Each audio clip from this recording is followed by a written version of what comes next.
Hey everybody, it's Jen. Welcome back to Joyful Living. Today I'm sharing with you the books I read in 2020. It is a very eclectic mix, but I think there are some really good finds in here. I learned a lot. I loved the reading that I did, and I can't wait to share it with you. So first of all, if you are not subscribed to my channel already, or if you're brand new, I'm so glad to see you. I share a deep love of books, and I actually don't talk about it that much on my channel. So when my friend Jen reached out and said that, she wanted to do this collaboration and should we do a tag, I was super, super excited. Actually, it might have been my idea. I don't know, but I know for sure the tag was her idea. So I'm going to go through the books that I read briefly, and then I'm going to answer the questions that she had so that I can kind of delve a little deeper into the ones that really meant the most to me. When I say it's an eclectic mix, you're going to know exactly what I mean. And I don't want to spend too much time, and I don't want this video to be too long. So I'm going to try to get through it as quickly as possible. And also, if you are one of my patrons, you can now listen to these videos in podcast form. So if you're interested in signing up, you get lots of exclusive content over there for as little as $5 a month. I will put the link down in the description box, and I'll also put a card up here for you. So let's start with the fiction that I read, and then we'll kind of move into the more serious books. The fiction I read this year was a little bit of a struggle, and I think I'm not alone in this. I really had a hard time kind of diving into books, and normally that is my escape, and I can easily lose myself in a book, sometimes for days. I mean, I can remember times when I sat on a couch and finished an entire book in a day and really just felt transported. Something about 2020 made that more difficult for me, but I did have a few favorites. The first books that I read way back in January, my son gave me the Kwan, the Crazy Rich Asians trilogy for Christmas. Now, I had already read the first book, but I read China Rich Girlfriend and Rich People Problems in pretty quick succession. I think I'd finished both of those books by the end of January. One of these is going to make the list in the tag, so I won't go into too much detail, but just know that these are super fun, super escapist, super just like so different than my daily life, and they were exactly what I needed in January of 2020. So loved these books for the most part, and I'm going to talk more about that in a minute.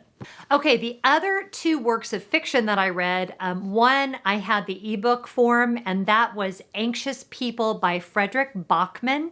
He wrote A Man Called Ove, and he's written a couple of other novels. I love his writing. The books are usually funny and profound and interesting, and the characters are super rich. Highly recommend it. Really had a good time with that book. And then also The Dutch House by Pachett was is it Pachett? Pachett? I'm not sure. Loved that book. She is a really prolific writer, and I need to read more of her novels. But The Dutch House was, again, super escapist. I could really just kind of get into this family and their world. And I mean, if you like architecture and kind of sweeping novels and really strong characters, you'll love that book. All right, now let's get into some of the more serious books. I have a stack in front of me that are all nonfiction. I can't believe I read so little fiction this year. I mean, I kind of can, but normally I read more fiction than this. One of the books that I read was Brothers and Sisters by Diane Keaton. This book, if you know and love anyone, if you've got a family member with addiction or mental illness, you will find this almost strikingly realistic. It is not a book that ties everything up with a red bow. She is very honest and open. She's honest and open not only about what she's gotten right, but kind of more importantly, what she's gotten wrong in her relationship with her brother and in understanding him. I love Diane Keaton as an actor, and she really is a great author, so strongly recommend that. I read I'm Still Here, Black Dignity in a World Made for Whiteness by Austen Channing Brown. Now, I loved this book. I felt like it was... She gives very difficult truths in a very approachable storytelling form. She worked in an environment for years very similar to an environment in a megachurch that I worked in.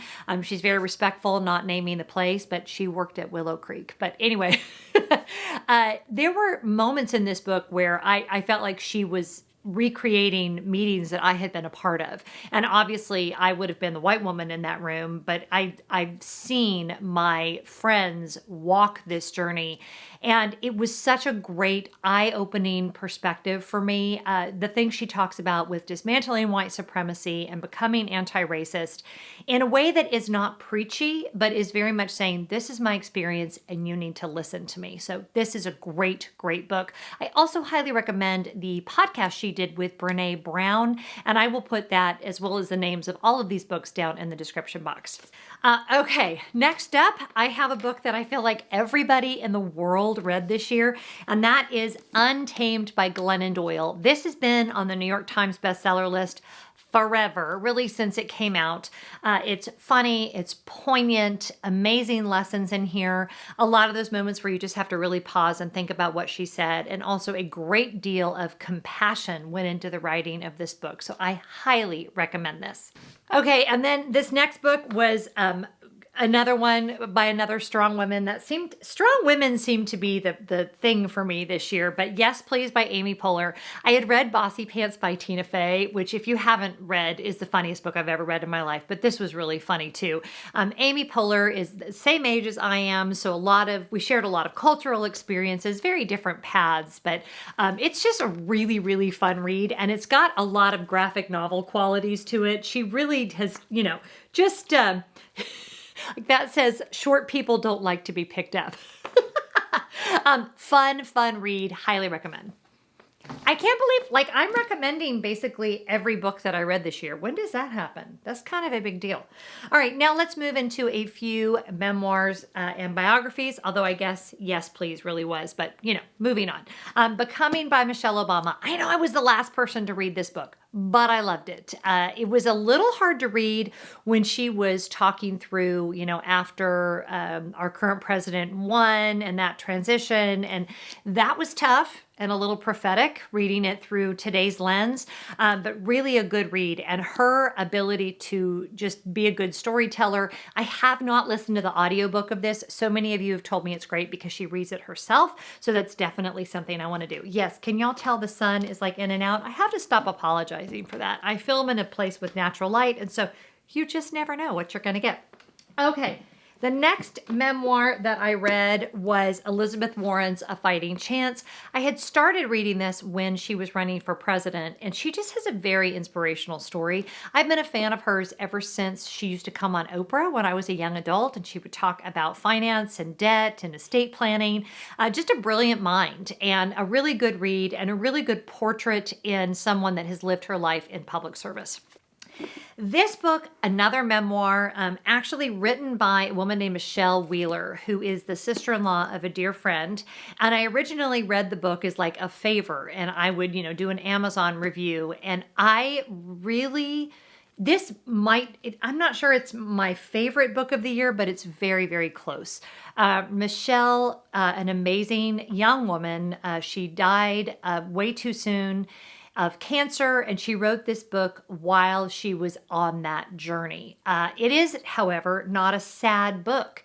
It is profound. It will help you with perspective, extremely well written, and just really, I think about living a life well and going through a journey. It's very honest and funny and witty, and yeah, I definitely recommend this book. All right, another book I read that really was amazing was James Baldwin's The Fire Next Time. And one of the things I have really tried to do for a really long time, ever since I've been on the journey of realizing that my own education about the experience of Black Americans was lacking, is to educate myself, okay? So I don't just go and ask my friends, tell me what your experience has been. There's plenty out there, and we can and should educate ourselves.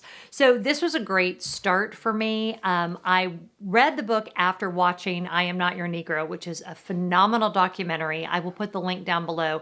I definitely recommend watching at least part of that before you read the book, because you really have to hear James Baldwin's voice in your head while you're reading this book, in my opinion. So this is a must read. And again, I'm giving away the tag, but there you go. Okay, was that? Oh, no. I have two more. I have three more. 3 more books. And normal, like if you watch Jen's tag, she read like 70 books. So this is nothing. This makes me look like a lightweight. But The Baltimore Book of the Dead by Marion.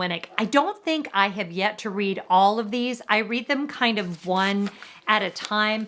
They are portraits of some extraordinary people, mostly just ordinary people that have passed. And again, if you're looking for perspective and if you want motivation to make sure that you live your life well, this is a great book. I had listened to an essay about it on NPR and picked it up, and it's not depressing at all. Like you think it's going to be depressing because it's called The Book of the Dead, but it's not at all. So loved this. Okay, and then these last 2 are Disney books. Don Hahn, Yesterday's Tomorrow, Disney's Magical Mid-Century. If you are a like mid-century nerd like I am, by the way, I just finished watching the 2nd episode of WandaVision. So good on Disney Plus.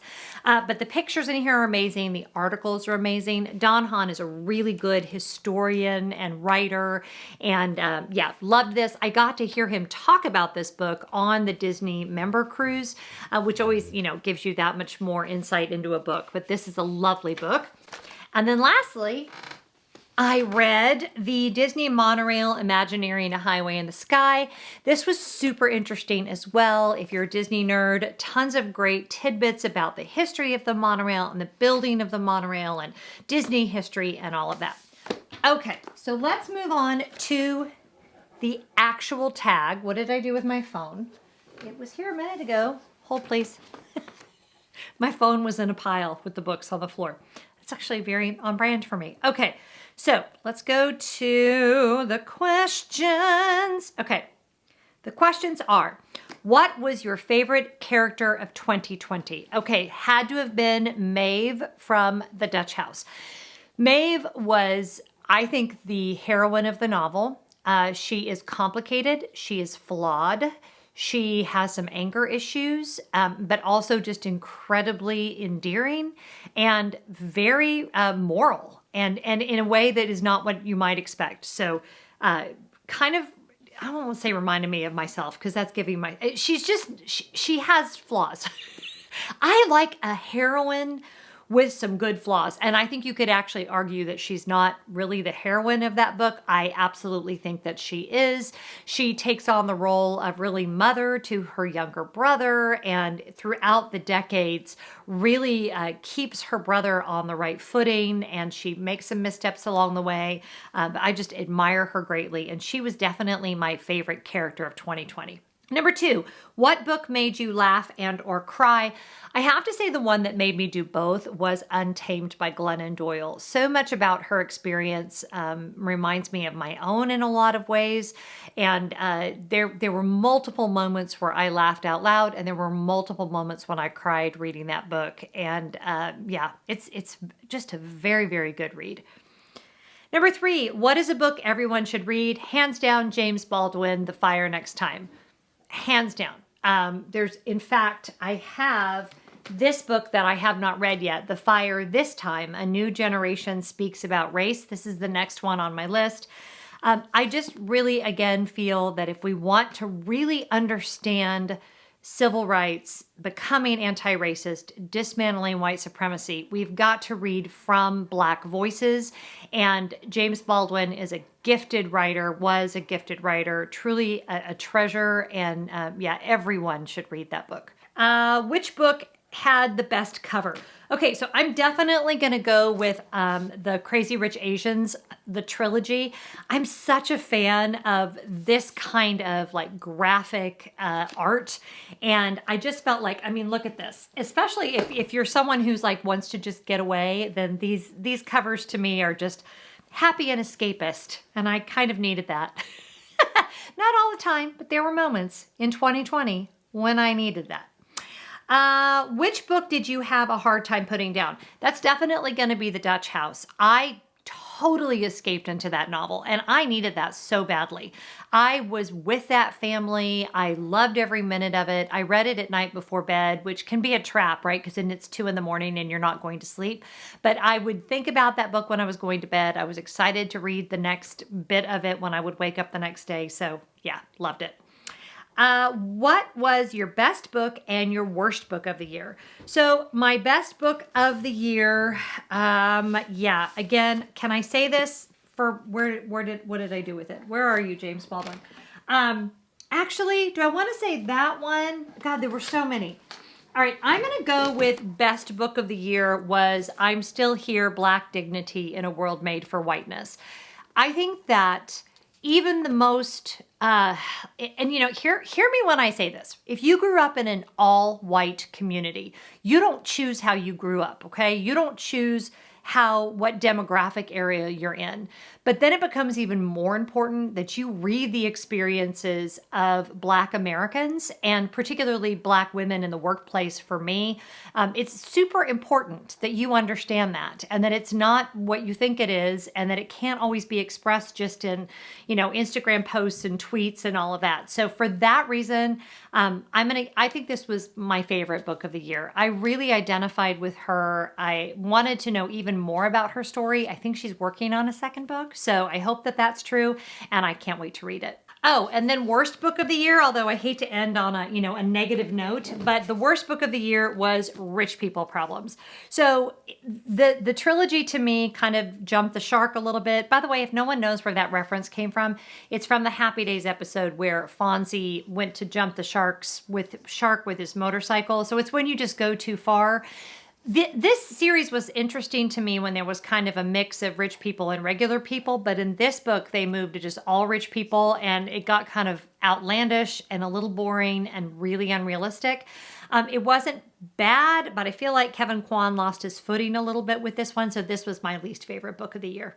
Okay, and that's it. I did not read as much as I normally do, and I'm really hoping that I read more in 2021 than I did in 2020. In the past, have always been a person who reads 3 or 4 books a month. That was totally normal for me. So it was a little odd, and I struggled that I couldn't quite get into books the way that I normally do. But I am looking forward to reading more. As I said, I'm going to read The Fire this time. I'm excited about. If you have some book recommendations for me, put those in the comments below. I need to read more Anne Pachett, if I'm pronouncing her name correctly, because I love that novel so much, and it was the first one of hers that I had read. So I'm actually really looking forward to that. And I will always be reading. And if you're not a reader, now is a great time to become one. We really need to rely on our own cognitive ability and to dig a little bit deeper into issues than just those sound bites that we seem to all be exposed to. And I wanted to close with a Martin Luther King quote, because this video will go up on Martin Luther King Day, which is always a great time to just sort of reflect and think about how we want to be known in the world and how we want to educate ourselves. And this is from a paper he wrote for Stanford. Education must train one for quick, resolute, and effective thinking. To think incisively and to think for oneself is very difficult. We are prone to let our mental life become invaded by legions of half-truths, prejudices, and propaganda. I often wonder whether or not education is fulfilling its purpose. A great majority of the so-called educated people do not think logically and scientifically. Even the press, the classroom, the platform, and the pulpit in many instances do not give us objective and unbiased truths. To save man from the morass of propaganda, in my opinion, is one of the chief aims of education. And especially now when it can feel like truth is unknowable, it is upon each and every one of us as citizens of the world to take things to that next level, to do our homework, to do our reading, and to really discover for ourselves what the truth is. So, on that note, I hope whatever you're doing, you're finding joy. Not all of my videos, if you're new around here, are quite this, heady or deep by any stretch of the imagination. We also do home organization and cleaning, and we try on clothes. I am a complicated person, and guess what? So are you. So if you want more of that, make sure you subscribe. And if you like this video, please make sure you give it a big thumbs up. Thank you so much for being here. And yeah, I'll see you next time. Bye-bye.